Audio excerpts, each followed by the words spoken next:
Bonjour à tous et à toutes. Aujourd'hui, nous allons parler d'un sujet qui est assez fréquent dans mes consultations. Il s'agit du parent indisponible, immature émotionnellement.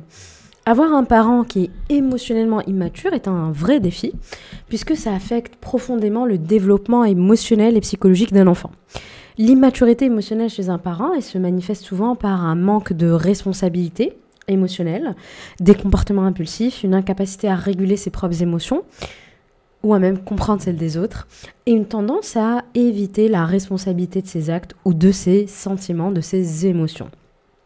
Je suis Zénab, coach thérapeute dans le trauma, particulièrement d'enfance et transgénérationnelle, et je suis également facilitatrice de breathwork trauma informé. Et aujourd'hui, je vais te parler d'un sujet que je rencontre très fréquemment en consultation et qui est très en lien avec la parentification, devenir le parent de ton parent. C'est un épisode que je t'invite à voir. Et je parle souvent dans mes vidéos de clients, et je sais que ça dérange certains d'entre vous qui vous me faites la remarque « Ah, c'est du business, tu parles de clients, etc. » Alors, je n'ai pas le droit d'utiliser le terme patient parce que je ne suis pas docteur, donc j'utilise le terme client. Je pourrais dire personne que j'accompagne, je pourrais parler de coacher, etc. Et oui, c'est mon business de vous aider, de vous accompagner. C'est un business qui n'est pas évident, qui est même qui demande beaucoup de courage. Donc oui, bien sûr, c'est mon business et j'ai le droit de gagner de l'argent avec, et j'ai le droit de vivre, j'ai le droit de me faire plaisir, etc. Donc voilà, c'était juste un petit aparté pour toutes les personnes qui pensent que parce qu'on est dans le bien-être ou dans la spiritualité, qu'on doit vivre dans sa voiture et ne pas payer ses factures. Voilà. Je reviens au sujet du parent émotionnellement immature. Ce qui est contradictoire et ce qui est assez fou, c'est que les parents immatures, ils vont pas offrir l'espace à l'enfant. Quand il est petit, ils vont pas lui apprendre à reconnaître, ressentir ses émotions. Mais par contre, quand l'enfant il va devenir adulte, ils vont s'attendre, donc ces parents-là, ces mêmes parents-là vont s'attendre à ce que l'enfant, leur tienne à eux l'espace alors qu'ils ne lui ont jamais appris. C'est vraiment la contradiction qui est très fréquente. Un parent émotionnellement indisponible ou immature, c'est un parent qui, pour plein de raisons, n'est pas capable de répondre de manière appropriée aux besoins émotionnels de son enfant. Ça veut dire qu'il manque de capacité à offrir de l'empathie, du soutien, de la sécurité, de l'attention émotionnelle. Et en général, c'est un parent qui supprime ses propres émotions à lui et qui n'a donc pas la capacité de le faire pour son enfant s'il ne va pas en thérapie, s'il ne se fait pas aider, s'il ne lit pas des livres de développement perso, etc. Donc, pour briser ce cycle, il y a besoin que le parent fasse un travail sur lui, ou sinon ça se répercute, ça fait du trauma transgénérationnel. Okay, c'est souvent d'ailleurs une caractéristique familiale. C'est de famille de ne pas savoir gérer ses émotions, de ne pas les valider, etc. Quelles sont les caractéristiques d'un parent qui est émotionnellement immature? Tout d'abord, la réaction impulsive et instable. Un parent émotionnellement immature, il réagit souvent de manière super excessive aux situations qui peuvent être banales. Il n'a pas de filtre, il n'a pas de réflexion préalable, il est incapable d'aller rassurer l'enfant. Ça peut être des crises de colère qui n'ont pas de sens, des larmes soudaines, des comportements de retour en arrière. Lorsqu'il est confronté à une difficulté, la moindre petite difficulté pourrait l'emmener ou le mettre face à ses propres émotions réprimées et à son incapacité d'aller de l'avant. La deuxième caractéristique, c'est le manque d'empathie, évidemment. Un parent qui est immature, il peut avoir des difficultés à comprendre ou à valider les émotions de ses enfants. Et ça peut se traduire par des comportements comme le mépris des sentiments d'un enfant ou des remarques comme tu n'as pas à te sentir comme ça veut rien dire, tu es ingrat, mais moi j'ai tout fait pour toi. Voilà, ce qui va en fait faire sentir l'enfant comme invisible, pas important, incompris, comme s'il n'avait pas de valeur en fait, et comme si sa propre existence mettait en colère ou sa propre existence déclenchait émotionnellement son parent.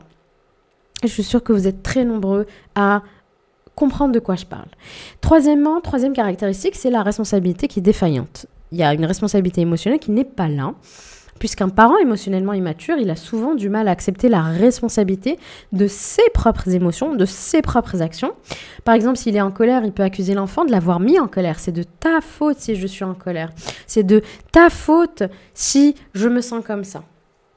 et il minimise complètement son rôle dans la situation. Donc si un enfant va avoir certaines émotions X que le parent ne va pas supporter, au lieu de se dire qu'est-ce que j'ai pu faire pour mettre mon enfant dans cet état ou pour pousser mon enfant à cet état ou qu'est-ce qui a pu se passer pour que mon enfant puisse se sentir comme ça, il va tout de suite rejeter la faute de l'enfant. C'est ta faute si je te frappe, arrête de me pousser à bout, ne me pousse pas à te frapper devant tout le monde, arrête de me mettre en colère, à cause de toi j'ai honte, etc. etc.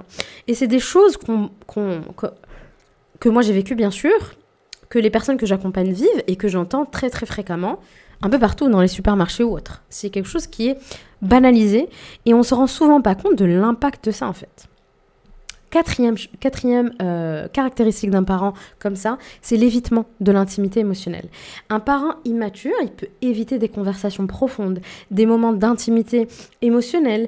Il se peut qu'il évite les discussions sérieuses sur les sentiments, les émotions, ou qu'il refuse même de parler ses propres émotions. Il va créer un espace, un environnement où l'enfant, il va pas se sentir soutenu. L'enfant va pas se sentir en sécurité pour exprimer ses propres émotions. Il peut y avoir de la manipulation émotionnelle aussi. Donc, un parent émotionnellement immature, il peut utiliser des tactiques de manipulation pour obtenir ce qu'il veut.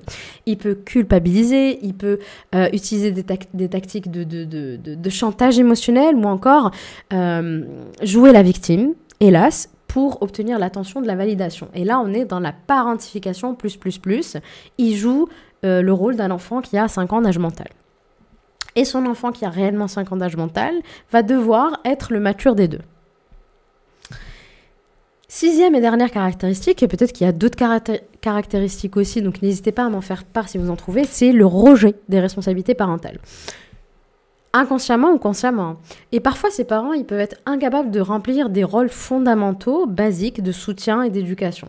Ils peuvent être égoïstes, laisser l'enfant assumer ses responsabilités qui lui-même n'est pas prêt à porter alors que c'est lui l'adulte et que c'est lui qui a décidé d'avoir des enfants.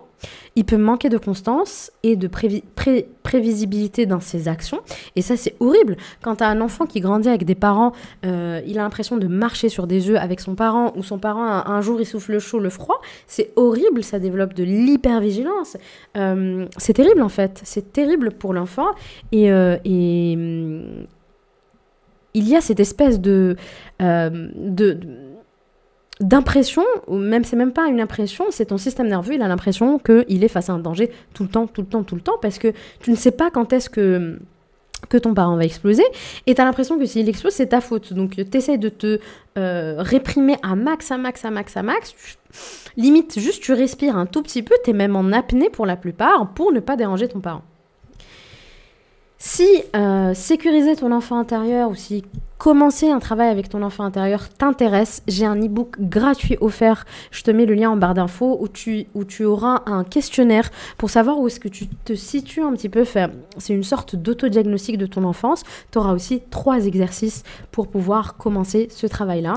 Et bien sûr, il y a aussi mon programme pour sécuriser son enfant intérieur qui est très, très, très complet et qui te permet un travail en profondeur sur ton enfance.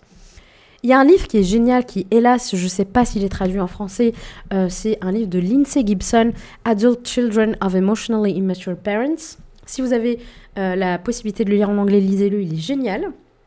Il explique en fait dans son livre qu'un parent émotionnellement immature, il va créer une atmosphère de confusion émotionnelle où il va être très difficile de distinguer. Donc l'enfant, il va avoir l'impossibilité de distinguer entre ses propres besoins légitimes avec les attentes déraisonnables des parents. Et c'est l'un des plus grands défis pour un adulte ayant grandi avec un parent indisponible émotionnellement ou immature émotionnellement. C'est un peu la même chose, voilà, c'est un peu les mêmes conséquences. Quand il y a indisponibilité ou immaturité, c'est à peu près les mêmes conséquences sur l'adulte de ce que je vois. C'est qu'en fait, tu as l'impression que toutes les émotions, toute émotion qui vient d'autrui est de ta faute. Est-ce que ça t'est déjà arrivé de voir par exemple ton collègue en colère, ton boss en colère et d'avoir ce sursaut de se dire « Ah mince, qu'est-ce que j'ai fait de mal ? C'est de ma faute, j'ai fait quelque chose de mal. » Ou de voir quelqu'un pleurer et te dire « Ah, j'aurais pas dû lui parler alors que la personne pleure parce qu'elle a perdu son chien et que ça n'a absolument rien à voir avec toi. » Mais tu vas avoir cette tendance tout de suite à sauter dans la conclusion, sauter sur la conclusion, excusez-moi du terme, voilà, j'arrive pas à voir le terme en français, mais jump to the conclusion, donc avoir la conclusion tout de suite que c'est de ta faute. Okay, un enfant émotionnellement immature, parce qu'il est émotionnellement immature par essence, il grandit souvent en se sentant comme étant un objet ou comme étant au service des besoins émotionnels de ses parents, ce qui va créer en lui un profond sentiment de confusion. Il sait pas vraiment ce dont il a besoin, il connaît pas ses frontières, il connaît pas ses besoins, il connaît pas son corps, il ne se valide pas du tout. Donc grandir avec un parent émotionnellement immature, ça a vraiment un impact très important sur l'estime de soi, sur le développement émotionnel, sur tes relations futures, voire même sur ta parentalité quand tu deviendras parent, quand tu auras des enfants. Et souvent d'ailleurs, les personnes que j'accompagne, elles commencent ce travail-là parce qu'elles ont leur enfant qui a des crises de colère, qui a des tempêtes émotionnelles parce qu'il n'est pas mature émotionnellement, il n'a pas le cerveau mature. Et c'est là où les parents voulant bien faire me disent mais moi je ne sais pas quoi faire, sa colère elle me rend dingue, qu'est-ce que je fais? Moi on ne m'a pas appris tout ça. Les conséquences, elles sont nombreuses, parmi lesquelles la difficulté à gérer ses émotions. Donc tu peux avoir du mal à identifier tes émotions, à les comprendre, à les gérer, parce qu'on ne t'a pas appris ça. Parce qu'on ne t'a pas appris à moduler tes sentiments en observant un parent qui est stable. Ok ? Tu peux avoir tendance à répéter le même comportement que tes parents, tu peux avoir tendance à éviter tes émotions et à ne pas savoir quoi faire des émotions. J'ai des émotions, ok, je les reconnais, il y en a, ils ne le reconnaissent même pas, ok, je les reconnais, mais je ne sais pas quoi en faire en fait. Et il y aura cette tendance à la fuite. Mais les émotions, les intervivantes, comme je dis tout le temps aux personnes que j'accompagne, et tu peux pas y échapper, ça va finir par se manifester d'une manière ou d'une autre, par des problèmes physiques, par des maladies auto-immunes, peu importe. Mais tu ne peux pas t'échapper de l'expression émotionnelle. Un jour ou l'autre, tu auras besoin de le faire parce que la cocotte minute, elle va exploser. Deuxième conséquence, c'est évidemment un problème de confiance et des troubles de l'attachement. L'enfant, il développe un sentiment d'insécurité puisque son parent n'est pas capable de le sécuriser émotionnellement, donc il est en insécurité et il n'arrive pas à faire confiance aux autres puisque ses besoins émotionnels n'ont pas été suffisamment satisfaits par le parent qui est incapable d'offrir un soutien émotionnel fiable. Donc adulte, il peut développer un attachement peu sécure, anxieux, désorganisé ou fuyant, et le monde extérieur peut lui paraître dangereux. En parlant de attachement peu sécure, j'ai aussi un e-book, j'ai 2 e-books offerts sur mon site. Le deuxième, c'est pour commencer un travail de régulation du système nerveux, et dans cet e-book-là, il y a un questionnaire pour savoir quel est ton style d'attachement. Est-ce qu'il est sécure, est-ce qu'il est anxieux, désorganisé ou fuyant? Donc si ça t'intéresse de savoir ou dans quelle catégorie tu te situes, mais je crois que je vais faire aussi un épisode tellement ça me paraît important. Voilà, tu as mon e-book offert et pareil, je te mets le lien en barre d'infos. Troisièmement, culpabilité, honte. Les enfants d'un parent émotionnellement immature, ils peuvent souvent se sentir responsables des émotions, des comportements de ce parent et développer un sentiment de honte, de culpabilité, qui bien sûr, non seulement va nuire à leur bien-être, va nuire à leur confiance en eux aussi. Puisque la honte, elle va être là, elle va être cachée, elle va être là, vraiment derrière les coulisses, en fond d'écran. Si tu ne confrontes pas, si tu ne viens pas confronter tout ça. Et ça peut même s'étendre à l'environnement en général. Tu peux te sentir incomprise, tu peux te sentir responsable de tout le monde, tu peux culpabiliser d'avoir des émotions, tu peux culpabiliser que l'autre en face de toi ait des émotions, tu peux te sentir honteux, culpabilisé pour toute émotion qui vient de l'extérieur. Okay ? Il peut y avoir aussi des difficultés dans les relations futures. Donc les modèles de relations dysfonctionnelles, puisque ta première relation qui était censée être fonctionnelle et t'apprendre comment être en relation avec l'autre, est complètement, celle de ton enfant, ça a été complètement dysfonctionnelle. Donc ça, bien sûr, ça a une répercussion à l'âge adulte, évidemment. Et les enfants qui ont grandi dans cet environnement-là, ils ont du mal à établir des relations saines, bien sûr. Ils ont du mal à avoir, donc les enfants devenus adultes, bien sûr, ils ont du mal à avoir des relations équilibrées, des relations réciproques, des relations épanouissantes, parce qu'ils n'ont pas eu l'exemple de modèles sains émotionnellement à la maison.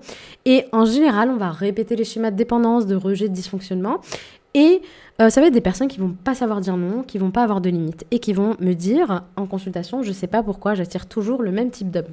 Je sais pas pourquoi j'attire toujours le même type de femme. Je sais pas pourquoi, c'est mon 10e travail et c'est le 10e boss qui a les mêmes caractéristiques, etc., etc., etc. Jusqu'à ce qu'en fait, tu viennes mettre en conscience tout ça et que tu y mettes un stop, en fait. Évidemment, ça semble assez logique, c'est une des conséquences les plus importantes, c'est le problème d'estime de soi. Grandir avec un parent qui minimise, qui rejette tes émotions, qui te minimise toi, qui rejette tes émotions, ça crée un manque de validation. Tu ne te sens pas validé. Tu doutes de ta valeur, de tes besoins, de tes sentiments, et ça impacte l'estime de soi. Okay, c'est vraiment la problématique principale et qui est même la racine des autres problématiques. Et tu peux même te sentir de trop. Parce que la chose la plus minime que tu as demandé à tes parents, de te recevoir tel que tu es dans ton authenticité et pouvoir t'exprimer naturellement, tu l'as pas eu. Donc, tu grandis en pensant, vu que mon parent ne m'a pas donné, je suis de trop. Donc, je suis trop demandeuse. I am too needy. On me le dit tout le temps. J'ai trop de besoins. Non, tu as juste des besoins point à la ligne, en fait. Et regardez, est-ce que dans votre entourage, vous n'avez pas des personnes immatures émotionnellement et qui vous renvoient même... C'est un peu un miroir toi, tu demandes quelque chose de toute minime et on va te donner l'impression que tu demandes vraiment un truc incroyable et tu vas dire, mais tu vas même douter de toi parce que vu qu'il y a un problème d'estime de toi et vu que tu n'as jamais été validé, tu vas te dire, attends, c'est peut-être moi qui demande trop. Non, en fait, tu demandes juste la base. Combien de fois j'ai des personnes qui me disent, oui, mais moi, j'ai pas de libido, mais je m'oblige parce que peut-être que c'est moi le problème. Non. Vous savez pas le nombre de fois où j'ai ce genre de discours de personnes qui me disent et ça me crève le cœur qui me disent moi je suis de trop, je demande trop, j'ai trop de besoins. Non et ça prend racine dans l'enfance. Donc en plus de tout ce que j'ai cité, si jamais tu as grandi avec des parents émotionnellement immatures, tu peux avoir tendance à être perfectionniste dans la performance, avoir tendance à ne jamais demander l'aide, tu ne sais peut-être même pas demander de l'aide, tu veux la connexion avec l'autre mais tu vas la redouter aussi, tu n'arrives bien sûr pas à être vulnérable, tu fais passer les autres avant toi, tu ne reconnais ni tes émotions, ni tes besoins, ou tu crois que c'est trop, que tu crois que c'est pas assez, etc. Et tu es complètement bien sûr déconnecté de ton corps et de ta propre expérience personnelle. Comment est-ce qu'on peut guérir de ça? Comment est-ce qu'on peut guérir d'avoir grandi avec un parent, des parents, un ou deux? Les deux parents peuvent être émotionnellement immatures. En général, l'un va avec l'autre, mais il peut s'agir d'un des deux parents. Ou peut-être, tu as grandi avec deux parents, il y en a un qui se remettait en question et pas l'autre. C'est possible aussi. Premièrement, prendre conscience du traumatisme. La première étape, elle va consister, comme d'habitude, à reconnaître l'impact du comportement de ton parent sur toi. Souvent on me dit oui mais moi j'ai pas été abusée, mais moi j'ai pas été frappée, mais mon parent il me tabassait pas, ça va. Ouais, mais avoir un parent immature émotionnellement, ça a tellement d'impact négatif sur la confiance en soi, sur l'estime de soi, sur ta relation avec les autres, etc. En fait, arrêtez de minimiser l'impact Il n'est pas question non plus de critiquer votre parent, parce que là, c'est pas le but, mais juste de reconnaître, en fait, l'impact qui est important. Ok? Et tu n'es pas responsable de tes parents. Tu n'avais pas à être responsable de tes parents et tu n'avais pas à t'occuper des émotions de ton parent. C'était à lui de le faire. Il y a besoin de prendre conscience de ce traumatisme parce qu'à force que ça soit répété, ça peut être un terreau fertile pour du trauma complexe. Et il y aura besoin de dissocier l'expérience que tu as eue enfant avec ta réalité actuelle. Ok? Donc reconnaître l'impact de l'immaturité émotionnelle de ton parent, c'est le premier pas vers la guérison. Ok? C'est le premier pas vers ton propre développement. Et ça va bien sûr inclure l'identification des comportements de tes parents qui étaient toxiques. Donc, être immature émotionnellement, c'est toxique, point à la ligne. Et de comprendre en fait l'impact sur toi plus tard. Ok. Deuxièmement, il y aura besoin de se libérer de la culpabilité. Les adultes qui ont grandi avec des parents émotionnellement immatures ont souvent des sentiments de culpabilité, de responsabilité envers les émotions de leurs parents. Oui, mais si je la laisse seule, elle va être comme ça. Bah, laisse-la avec sa colère, en fait.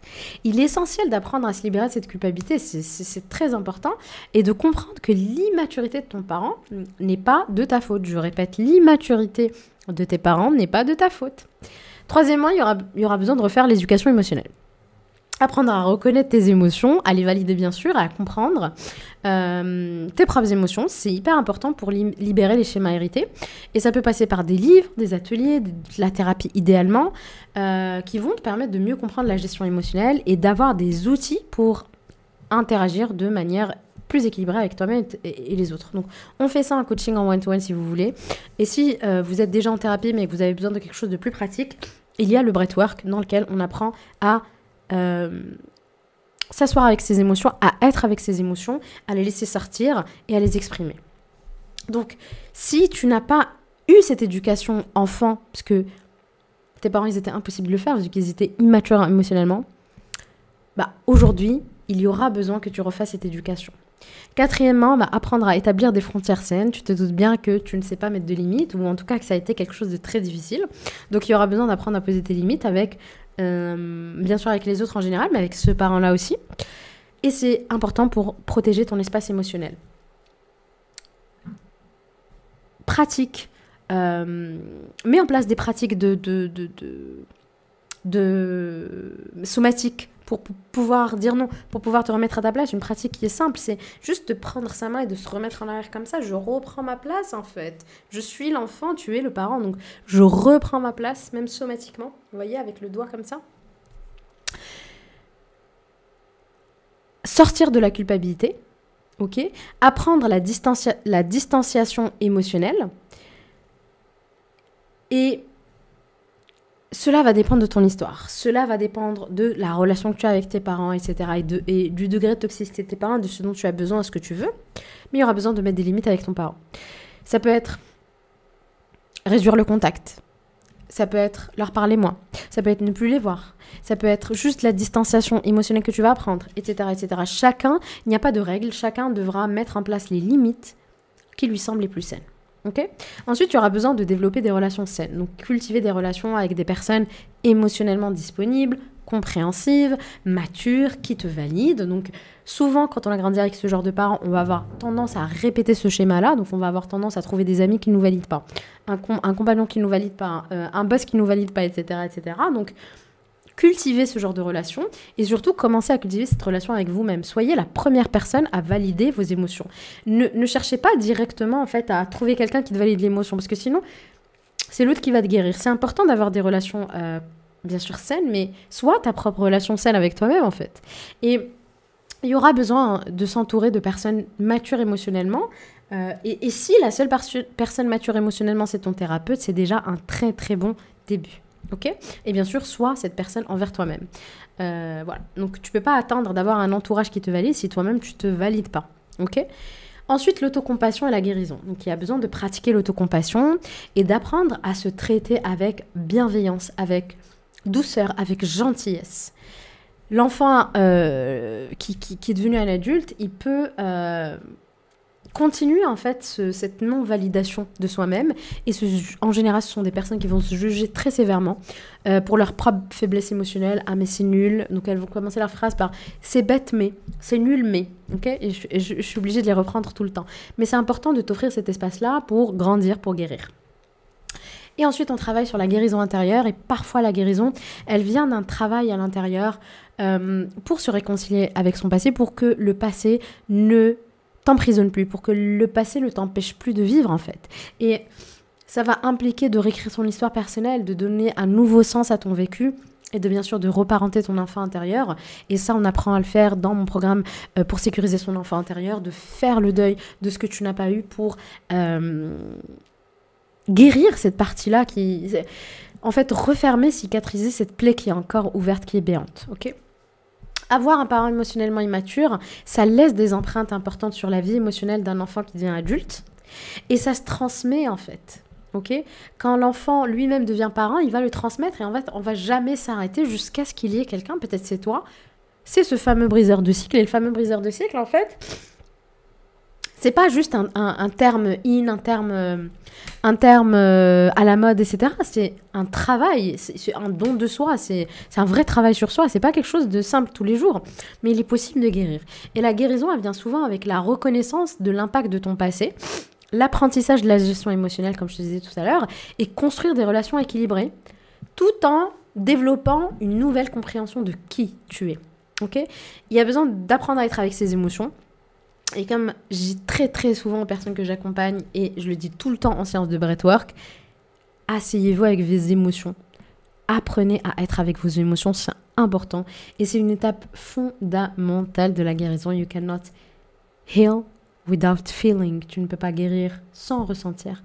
Merci d'avoir écouté cet épisode si tu es resté jusque-là. N'hésite pas à mettre un pouce, à commenter, à partager aussi pour faire connaître cette chaîne, pour faire vivre cette chaîne. Je te remercie d'être là, de ta fidélité si tu es là depuis longtemps. Si tu es nouveau, tu trouveras toutes les infos en barre d'infos. Et moi, je te dis à très bientôt pour une nouvelle vidéo. Ciao, ciao.